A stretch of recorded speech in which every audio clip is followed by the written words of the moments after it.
Hey, yo. It's crack time indeed, Damien. It is indeed crack time. Let me just turn this down, make sure nothing triggers. How's it going, everybody? Holy smokes, I'm popular. Tylox, hello. Damien, hello. Scott Connor, hello. How's it going, gents? Sorry I missed the chat again this week.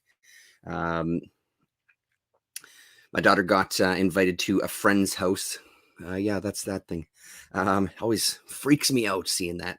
My daughter got invited to a friend of hers house, so my wife and I had a impromptu date afternoon, early evening. Went out for a walk, went out for something to eat, went to the Forks, and yeah, it was great. It was really nice, actually. So I thought I would do this. The books that I have read are starting to pile up on the side here, and I want to start putting stuff away. And I don't think it's going to last another week until next Sunday. Um, but I thought I'd quickly start with some books that I got. So everybody knows. Gorilla Todd, how's it going, man? Yeah, I haven't caught you live for a while on the weekend. Just haven't been around to watch your auction streams. I usually kind of have Todd's. For those of you who don't know, Gorilla Todd does weekly auctions, and usually I end up hanging out. It's playing in the background while I'm like puttering around here, or I'm reading comics and stuff, and I'll interact a little bit here and there. I'm just curious to see what people are selling and what people are chatting about. So it's great. Yes, you do want you do want to know, Scott, and you'll fucking hate me for it. Not even close to a dollar amount that you're thinking in your head. So Greg Harder, I've talked about him before, the Winnipeg comic legend here in town. He does lists. So he's got a basement. He's actually got well, maybe I shouldn't say that. So um, he has been a dealer of comics here in town for a lifetime. Since I was a wee one, he worked at Comic World. They had a warehouse.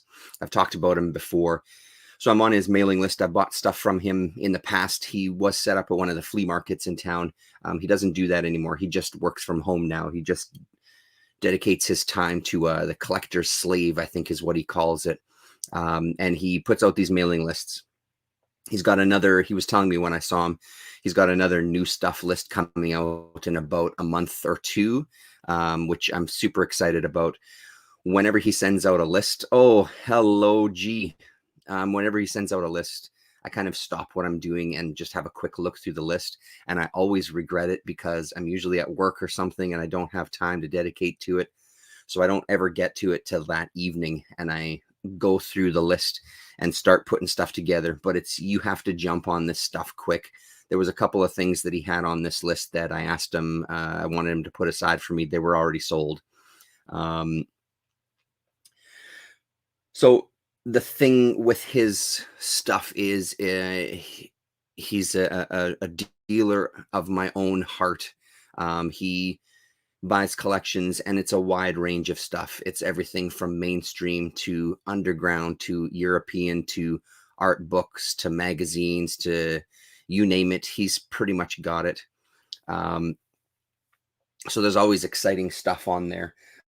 So let's just quick look at what I got, and then we'll talk about some of the stuff that I've read. See what I have to say about a few things. Like I said, there's quite a few stacks. So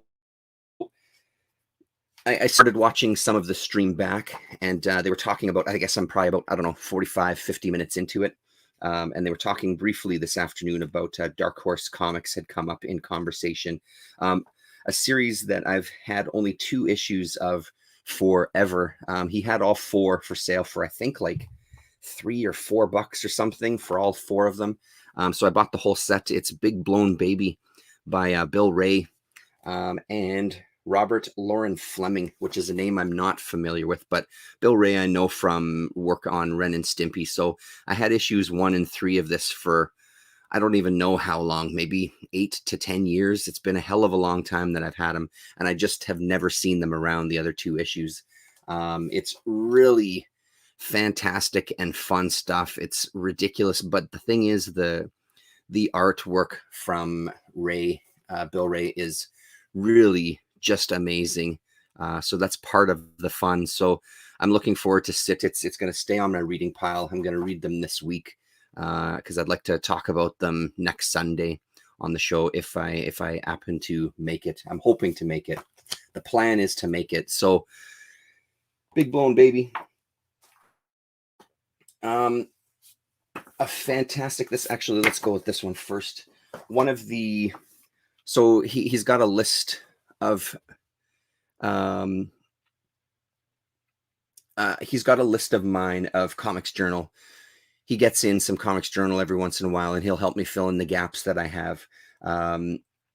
So one of them that popped up on the, I think it was on Twitter. I don't know if it was through Domino Comics, or I can't remember exactly where it came from, but somebody had mentioned this issue of Comics Journal because there's an era of Peanuts that I don't really know too much about. It's later era Peanuts, and they specifically pointed out the article in this particular Comics Journal issue. So I got my hands on that. So I'm looking forward to this. It's also, I also see that it's got Dan Clowes on Dan Clowes 8-Ball. So that's a pretty good score there. Here's, let's see if it says the year. Yeah, 2000. That's what I thought. So kind of the 2000 era of Peanuts, and just kind of has an article about that particular era and talks about how it's a bit overlooked, but praises it quite a bit apparently. And it got some people, some comics type people into that era of Peanuts, and they all had really positive things to say about it. And like I said, I don't know much about that time. So comic book look, hello. So I'm looking forward to digging into this one to see what that's about. So that's Comics Journal. And another one that I was very excited about. This is a magazine that is praised by everybody when it comes to kind of comics and writing about comics. I think I'm only missing 1 issue now. So this is the Incredible Comic Art magazine. This is issue number 1. So it has a Seth cover on it. And each of them came with like a little print. This one comes with a Jaime Hernandez 1-page strip when I was little. So I was really glad to see that that's still included in the magazine. I imagine there's tons of them out there where that's been missing. So who do we have in here? We have illustrated books of Frank King, article on Milton Caniff, Daniel Clowes in the studio, Gary Panter, interview with Chris Oliveros from Drawn and Quarterly out of Montreal, Miss Fury article by Trina Robbins, and Superheroes in the City in the 60s, comics and counterculture, with a little Doctor Strange picture there. So that should be pretty great. So yeah, a fantastic magazine. Like I said, I think I'm only missing 1 issue now. Looks like, yeah, here's some Clowes stuff. So really, and this is it's a magazine that doesn't pop up at all when I'm out there hunting down. I mean, I'm starting to see, over the last number of years, I've started to see more magazines out there when I've gone to these little comic conventions. But magazines aren't something that you find in abundance out there, at least in my digging anyway. So pretty nice to find that one. Of course, anytime he has Catalan, I'm jumping on it. So we had this Emil Manara, The Great Adventure. So another for my European comics collection and my Catalan collection there. This is a bit of a thicker volume too, which is kind of nice. This one's been well loved, but still amazing to have. I'm looking forward to reading this one. Again, all of this stuff will probably stay out on the reading pile for this week, and we'll see how far I get through. Get these pages, almost Creepax amount of panels on that page there. Pretty great. So very exciting. I don't know anything about this one, but I'm sure it's going to be fantastic.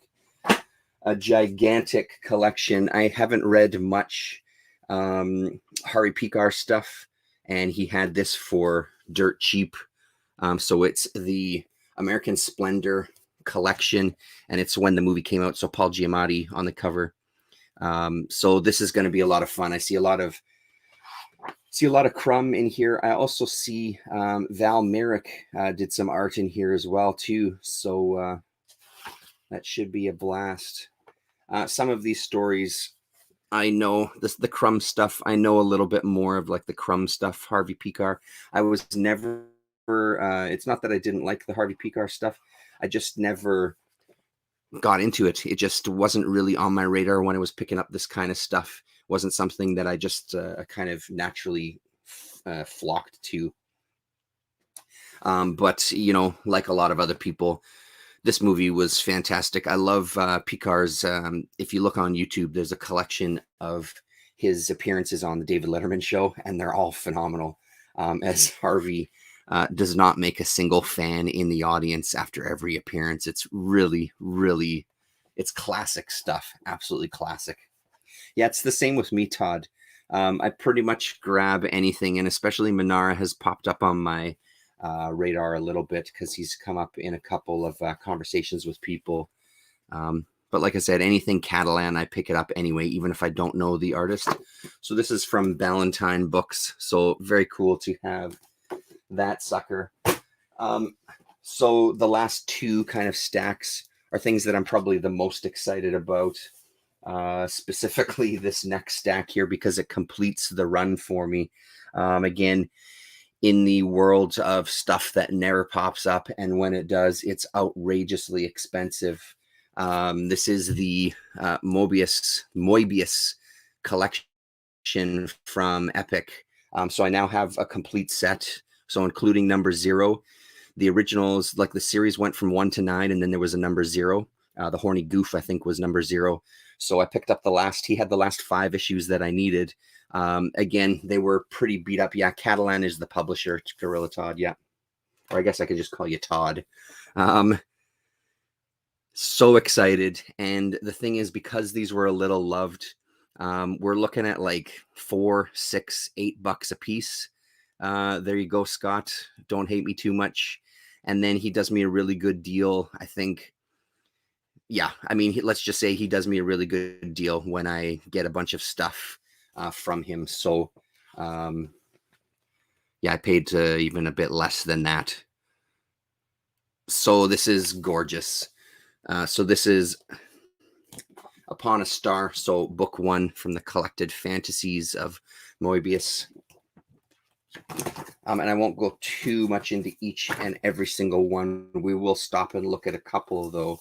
The thing that surprised me, we'll wait until we get there. So then we have book number 2, which is the Arzak stuff from Heavy Metal. I was showing my son this because I asked him, I said, have I ever given you any Moebius stuff to read? And he said, no, not yet. So we sat and looked through this, and his reaction was pretty much the same as everybody's when they first see Moebius. If you're into comics, he's like, wow, that looks incredible. That looks amazing. So I'm going to put the stack aside for him as well, too. And he can dig into these as well. Since he's pretty adventurous in his reading. A lot of the stuff that I read, I pass it off to him if I think he's going to like it. And generally he does, so I'm looking forward to getting his thoughts on Moebius when he gets in there. Yeah, I'm sorry, Scott. Some bitch, yeah. Sorry. And like I said, they just don't pop up. You don't see, or I don't see this stuff out there. So, again, like we're talking various levels of condition. Like that one's just eaten away on the spine. There's minor water damage on the corner here. You probably can't see it too much there, but yeah, there you go, somewhere in there. So, I mean, nothing like the pages aren't falling out. This one is splitting very, very, very minorly in the back. But again, like just to have them in my hands, I don't really care. As long as they stay together long enough for me to sit and read them all. Sorry, this is The Long Tomorrow, so this is book number 4. But again, they did such a nice job on these, the epic stuff, and then the L'Officier, I'm not really sure how to pronounce their last name, brothers that handled the translations and stuff. Love it.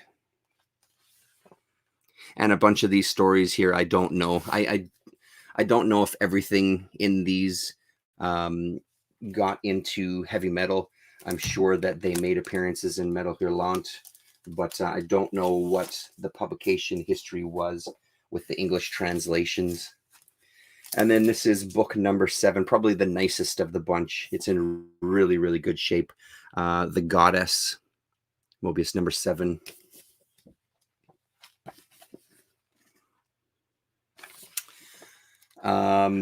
Yeah, look at this.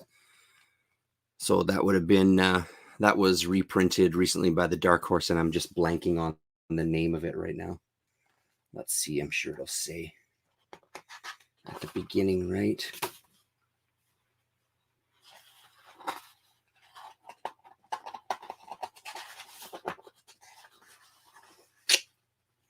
Edina. Yeah, the Gardens of Edina. Look at that. Freaking beautiful. Yeah. I hear you, Damien. I hear you. Trust me, I know that these things go for money. But they're mine. And then strangely enough, so number 9 is Stell. It's, for some reason, a little bit bigger than the other volumes. So I don't know if you can see that. That's even at the bottom, and a little taller, like still the same width. So I don't know what the story is there with this. But so book number 9, Stell, the final one in the series. And again, I don't know anything about these stories in here either, or at least on first glance when I first was flipping through them. Nothing, I didn't recognize anything. I do recognize these characters here with the kind of, I don't know, dildos sticking out of the top of their head and their face. Anyway.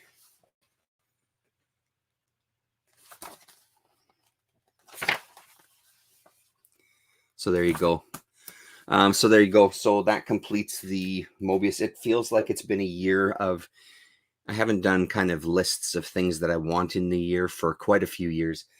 But it feels like this has been a year where I've kind of put a couple of big runs to bed, and I've got a couple of big books into the collection, like focusing on them. But yeah, it's been a good year for finding stuff and completing collections and things. And then finally, I'm now only missing 1 book in this series as well. And this is where we'll start talking about what I've read, because I just finished tonight reading the final one. And I got to say that the times that I've dipped into this stuff before, I enjoyed it, but reading a lot at once, man, I'm turning into a big fan of Lloyd Llewellyn. So 3 more issues. I think this series went 4 or 5. I think it went only 6 issues, and I think I'm missing issue number 6. So this is the first one, and this is from what, 85? 1986. So April 1986 is this Lloyd Llewellyn stuff. So Daniel Clowes, man, I love this. It's got a really good tone to it. It's sort of like this kind of crime fiction, but not quite, because there's this stuff that happens in some of these terms that they use that are completely asinine. There's actually one strip that's focused on it where these thugs, these goons are trying to get some directions from their boss on what they're supposed to be doing. And he's using all these strange terms for things. One guy is completely with them and understands the conversation. And the other guy keeps just questioning, like, what the hell does that mean? What are you talking about? But he's got a way with language. Klaus has a way with language, and he really has a way with rhythm when it comes to the language. I mean, I would say that most kind of comics, there's a rhythm, and if the writer is kind of half decent, Zesty Clam, how you doing? Are you talking about the Mobius stuff, or are you talking about the Lloyd Llewellyn stuff? But his rhythm there's something different about it, and I don't know if it's because of kind of my little bit being a little bit familiar with this kind of crime fiction and the way that it is. Okay, yeah, I think you're right. I think there was a comic issue as well too, or two, because I'm pretty sure I have them in the Fantagraphics drawer over here. I'll have to dig to see. But I found it reads really, really well. Just very entertaining.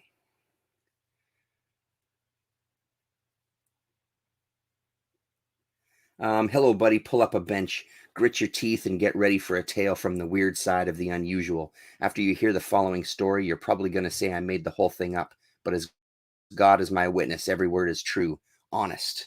Join me at the Big White Dot, a standard stop for touts, past posters, and girls who can't keep an address. What I tell you, Ernie, she's not going to show. I've had it with your bellyache and Llewellyn. Pipe down. Last call, boys. I love that. A standard stop for touts, past posters, and girls who can't keep an address. It's just classic stuff. And they're all really, really fun. Each of the stories is just fantastic. There's a kind of rotating cast of characters. Lloyd Llewellyn doesn't appear in every single story, but for the most part, he's there. So there's a story here, Red Whoring, in How's That? And it's written, inked, and lettered by Dan Clowes. Special guest penciler, Mort Todd. So that's the strip over here on this side. You can see a little bit of difference. There was one story I wanted to point out. I can't remember if it's in this one. He's got such a good handle on the style as well, too. Using the screens, but then also just using some line work to give the panels a completely different feel, like sort of a flashback feel. I'll find what I'm talking about and you'll understand a little more. So the other one I got was number 2 of Lloyd Llewellyn. I think it might have been in this issue. Stand by, ladies and gentlemen. And I mean, I could go through every single story and point stuff out, but honestly, if you do see these out there, give them a shot. Even if, and another thing that happened in these, and I have noticed it in the past, is pages getting printed out of order. Yeah, here we go. So our story, this is 3 Blue Teardrops. The story starts here, and his buddy is playing the piano for his guests, and we turn the page, and it jumps right into Lloyd answering the door and seeing his cousin. But when you read this next page, you see it doesn't match with each other. So this should have been page 2. This should have been page 3. So for some reason, it got swapped around, and I never quite understand how that happens, because it's not like pages later in the story are also mixed up, or in this case, earlier in the story, because we're past the centerfold. So I never quite understand how that happens, how that kind of oversight comes to be. Let's see. I thought it was in this issue here. Yeah, it's funny shit there too. No, maybe not. So maybe it's in this final one. And finally, for Lloyd Llewellyn, issue number 4. with a beautiful, beautiful cover. Love this cover a lot. So in one of the stories, Lloyd gets up. Yeah, here we go. It is this first story. We start off with kind of a nice kind of silent panels, silent pages rather.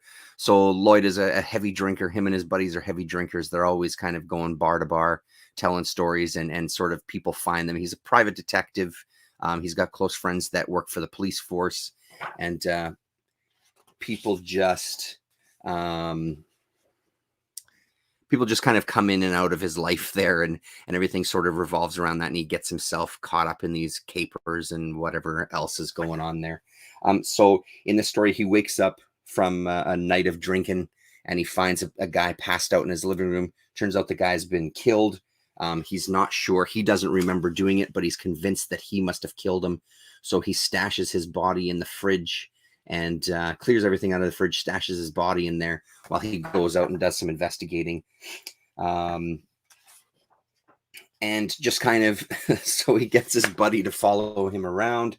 So he starts reliving his whole night, going from bar to bar and drinking himself stupid until he kind of gets in this almost daze, ends up going down a manhole because he's drawn to climbing down the manhole.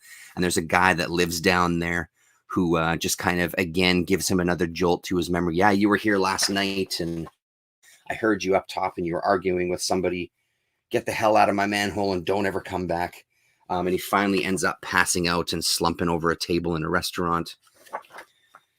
His buddy comes, his buddy cop friend comes and starts telling him this story, how he got involved in trying to find out who the murderer was. So Clowes does this thing where he talks as he's kind of narrating. His style completely changes.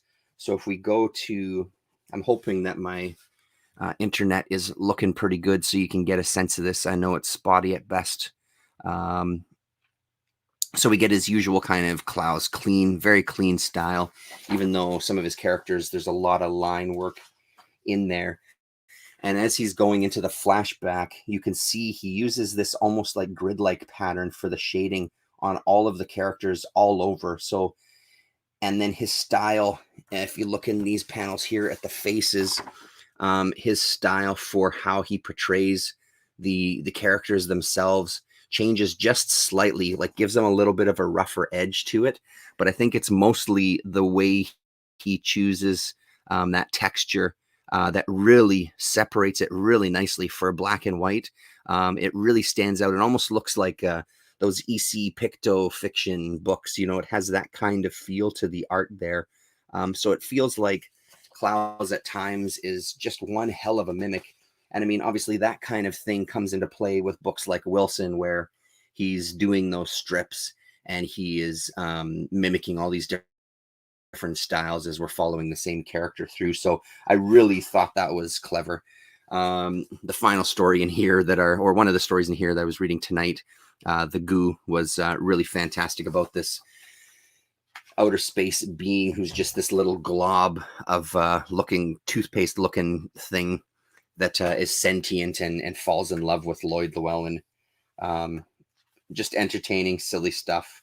And then you also get the bonus with these old magazines, getting to see some of the advertisements for books that were coming out. So there's Particle Dreams there by Matt Howarth, right? Yeah, Matt Howarth. This one was October 1986. Yeah, so like I said, issue number 6. Yeah, I think if you don't know much Clowes there, I feel like you'd be a guy that would probably appreciate it.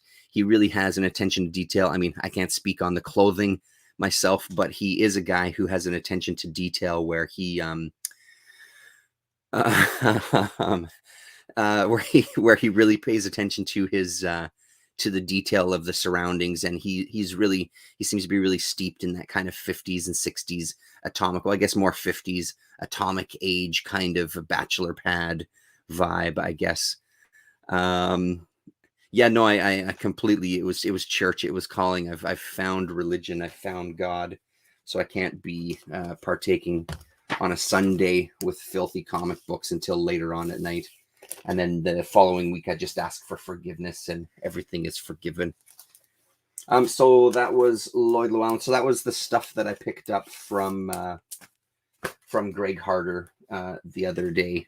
What is today? Sunday. So yeah, yesterday actually. Like I said, every single list, there's a ton of gold. I can't wait for his next list to come out. Yeah.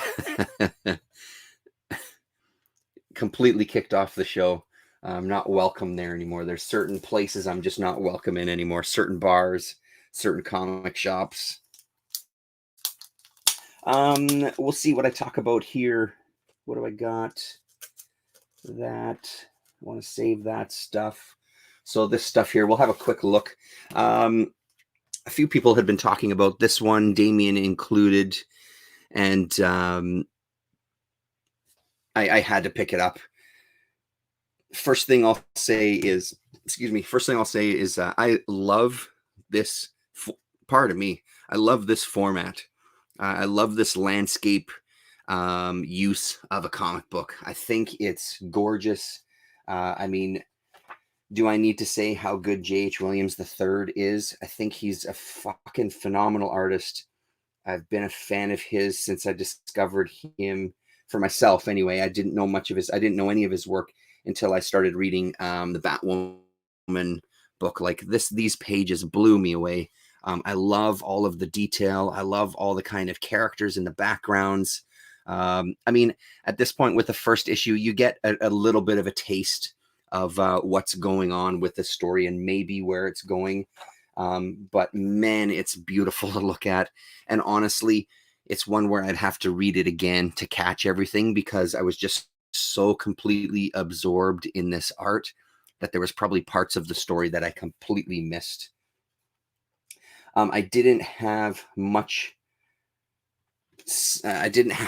use of the back matter.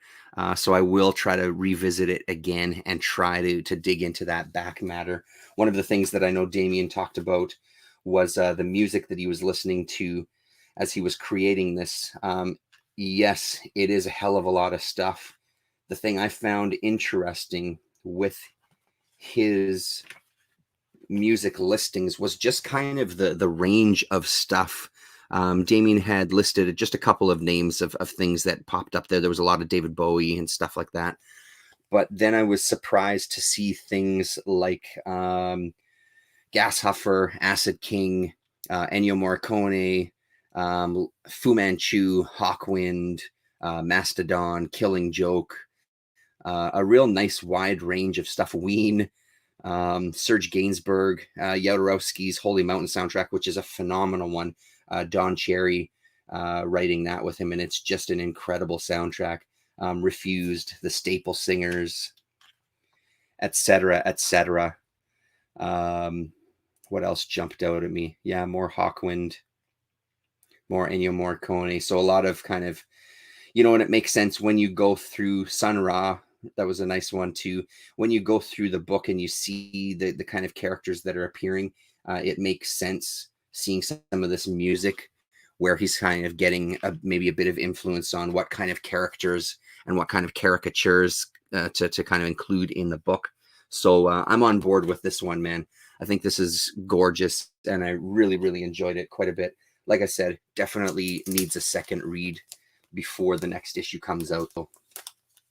But really, really glad I gave it a shot. Today I caught Earl Grey talking about Parasomnia. I did pick up issue number 3, and I read issue number 3, and issue number 2 really grabbed me. I think for the most part, number 3 worked.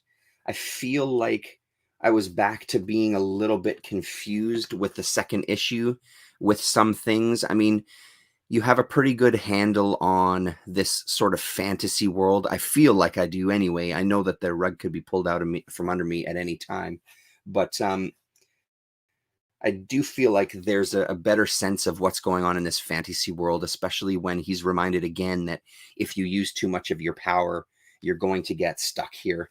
The confusion for me came when it came back to, I guess, the real world or the modern world, or and kind of what was going on there. Again, it's another series where I feel like you need to revisit it before reading the next issue. So it might be worth reading all 3 issues when the 4th one comes out and just reading all 4 together. And from what I think they were talking about on the chat this afternoon, somebody said that this might only be a 4-issue series as well too. And I would say the same thing, that 4 issues doesn't seem like enough. I can't really see this wrapping up in one more issue and kind of being satisfying, so, but I could be wrong. Either way, the art here is just gorgeous. So another one that, even if the story doesn't end up working for me, I think that the art really keeps my attention. I think it's really well done. Whether it's real watercolor or whether it's faux watercolor. Yeah, no, forget that. I'll do that later. It's going to take all of my concentration, Grasshopper. Not much to say about this one. I did pick up, I put this on my pull list at one of the shops. Red Sonja, Black, White, and Red. I enjoyed the first issue enough. This one, I read it. I couldn't tell you the first thing about any of the stories in here. Nothing really stuck. The art was great again, but I don't know, man. I'm not feeling that as much. I mean, I'm signed onto it now, so I'm gonna follow it through. One that I did thoroughly enjoy, and again, it's maybe goes without saying because I'm loving this Ablaze Conan stuff. Man, was this a good issue. This 2-issue Man Eaters of Zambula, I think, is a fantastic story. And again, I realize that I know jack shit about Conan, but it feels like this is a very different Conan that we're faced with in this one. Almost like this thug, this criminal, this kind of, not quite huckster is maybe a bit strong, but he's not as kind of honorable as I maybe thought that he was going to be presented in all of these stories. This was a really, really good 2 issues. The art in this is probably been some of my favorite. Red Nails right matched with it as far as just enjoyment, visual enjoyment, but really great story. It's interesting what they do to some of the pages. I guess, I don't know, I guess it would look strange if you left some white space at the top of that one, but it's this offsetting of pages. I don't really know how I feel about that. Noticing it now, it looks a little funny. But I'm digging this series. I can't wait for more. So yeah, that was a lot of fun. Parasomnia, Damien saying, I was confused about the parents seeing their son's dreams. Not sure how that fit and who it was that was interviewing the father. Yeah, totally. That whole section confused me a little bit. And again, I fully realize that that's probably his intent. I'm just curious to see where it goes. Tylox is saying, I just got on the Conan, trying it out and seeing if I like it. I've heard everyone talk about it so much. Yeah, and that was always the thing with me too. It's one of those characters that you hear forever. And I'm just glad that I found something that's really resonating with me. Nothing to say about this one. I love this book. This is a fantastic issue. Every issue is fantastic. You just need to pick it up if you're not picking it up. Barbaric number 3. Man, I wish the last 2 issues were like issue number 1. Honestly, it kind of lost it for me. I really enjoyed issue number 1 a lot. Issue 2 kind of went downhill a little bit for me. This one I didn't really dig. I honestly don't know if I would jump on to the next. Hello, AFPC. How's it going, man? I don't know if I'd jump on to the next one, to be blunt. I didn't enjoy this very much. I love the tone and I loved everything about this first one. If there was some way they could have made this a one-shot, man, that would have been fantastic. I get that it's not that, but yeah, I mean, the art in this was fine, but I don't know. I didn't, in the end, it didn't kind of do too much for me. One that did do something for me. Maybe we'll go here. So the last 2 that we'll talk about tonight, we'll save that one for last because that was such a highlight. Another thing that I picked up recently from the Winnipeg Comic Addicts group was, they just keep popping up. There's this guy, a friend of mine, Derek. He puts a lot of stuff up for sale, and he tends to have a lot of Vertigo stuff. So one of the ones that he had was from the Sandman Presents series, and this is Dead Boy Detectives. So written by Ed Brubaker, with art by Brian Talbot and Steve Leoloa. It's a 4-issue miniseries from 2001. This was an absolute blast. I really enjoyed this book. When I was a kid, when I was growing up, we read quite a bit of Hardy Boys books. I was reading a lot of kind of the classic kind of young people, like the Judy Blooms and the what the hell was the other guy's name? There was another guy that was sort of Judy Bloom-ish. But anyway, Hardy Boys was a big one for sure. And this just had a really good feel to the entire thing. For the Brian Talbot art, it was a little too clean at times. At first, it was a tiny bit jarring, where I wasn't sure if I liked it, but there was a real nice mix. Once you kind of get into the meat of the story and things start getting a little bit darker, there was a real nice subtle shift in some of the art, like that background there, that corpse in the background there. But honestly, Brubaker's writing in this, he's another guy that he's just such a good mimic. He knows his genres. He's a genre writer. He knows kind of the voice of some of these genres, and he can translate that, I think, very well. So I know that these characters appear in the Sandman series as well too. I don't know them before this because I've never read the entire Sandman series, and I know I need to correct that, and I absolutely will be doing so. But I've only ever dipped in here and there when it was coming out back then, as I was reading a lot of Vertigo back then. But yeah, you don't need to know the characters earlier, or at least I didn't think so, to enjoy the story. It worked very, very well for me. As you start gaining every single issue, you get a little bit more about who these kids are. And I don't want to spoil it for anybody who doesn't know about these characters, because I found going in blind like I did, I thought that he pieced all that stuff out for you very, very well. So that's issue number 1. And then issue number 2, some really great covers by Dave McKean as well too. Issue number 2.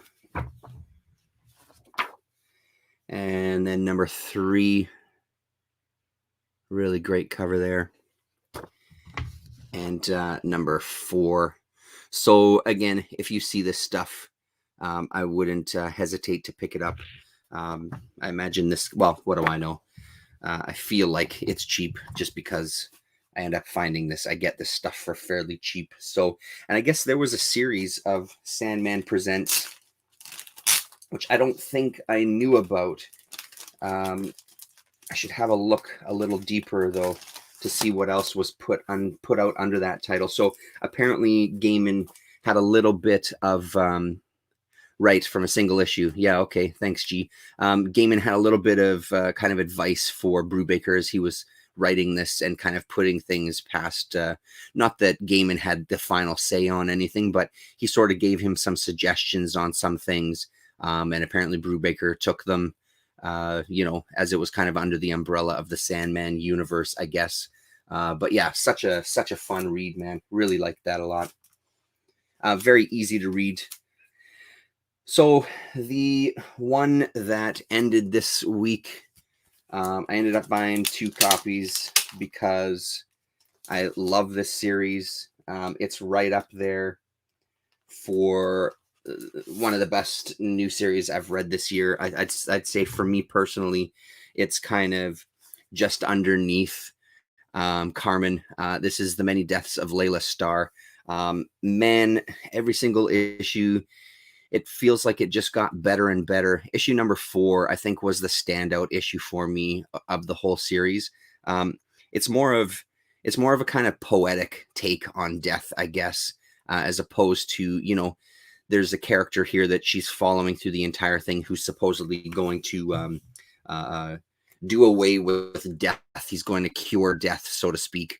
And then I got this kind of foil cover too, because again, I love this series. So I double dipped. And again, I'm not going to give anything away, so don't worry about that. But I thought this wrapped up so nicely. Some real touching moments with Layla Starr here. Yeah, you did. Hey, interesting, Chris. I can absolutely feel that. I can absolutely understand that. Carmen just edged this one out just a little bit for me. This is a very, very, very close number 2. You know, like by a hair. This art is just stunning, and the story is just so nice. I like the way that he laid out these 5 issues. It was another one of those where, how are you going to do this? It just, I didn't kind of understand how he was going to tell the story or where it was going.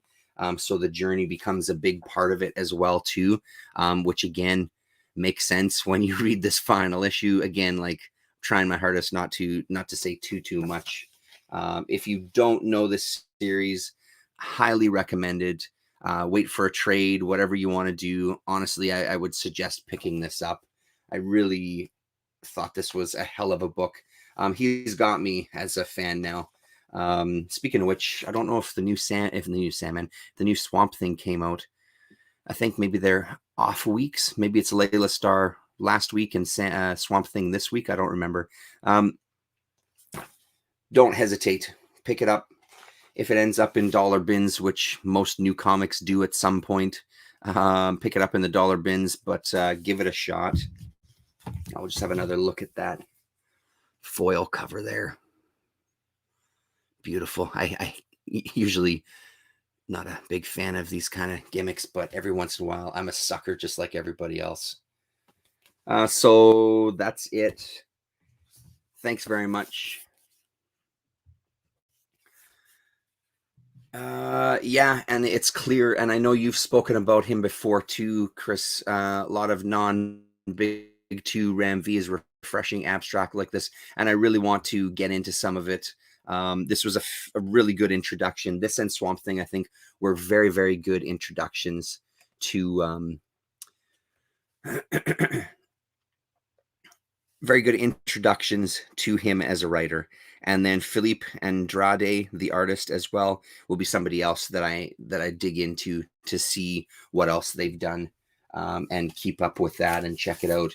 Did they work together on a previous series? I want to say that they did, but I don't remember. I'm sure Chaos and Comics will be able to tell us. Oh, I guess I do have this one other one here too. The Trench, not too much to say about it. I can't remember if I did end up talking about this one. Another Vertigo. So this was a Trench Coat Brigade. John Constantine, Hellblazer, Phantom Stranger, Dr. Occult, and Mr. E. I feel like, yeah, maybe we did talk about this on the Sunday show. That's here for some reason, so that'll be able to be filed away. Did we speak about Porcelain? I gave this a shot, and again, because the art really jumped out at me, I gave it a shot. And again, another Ablaze title, so maybe I need to check out more Ablaze. Yeah, I did talk about that other one. Yeah, thanks, Zesty. Really nice little story. Again, another one where I'm not sure where it's going to go, but I like what I'm seeing so far. Again, even with those white borders around it there. Ragamuffin, how are you? Great stuff. Just having a look at those pages there. Yeah, and like I said, this is the stuff that drew me into wanting to check it out, just picking it up off the shelf and having a quick flip through. So that now is it. That's officially it. I don't know. Like I said, I haven't finished watching the stream from this afternoon, so I don't know if they ended up talking about Now number 10. I wouldn't. Oh, Cray, how's it going, man? Everybody meet Cray. Cray, meet everybody. Check out Cray's channel. He does a lot of good synth stuff, modular and things like that. Some really, really great clips on his channel. So if you don't know him, check him out for sure. Like I said, I'm hoping to be back next week And I'll have a bunch of books to talk about. I'm going to be, like I said, I'm going to be digging into this stuff that I picked up from Greg Harder, and I'm sure I'll have more to talk about. So thanks everybody for hanging out. Nice to see you all as always. I miss you.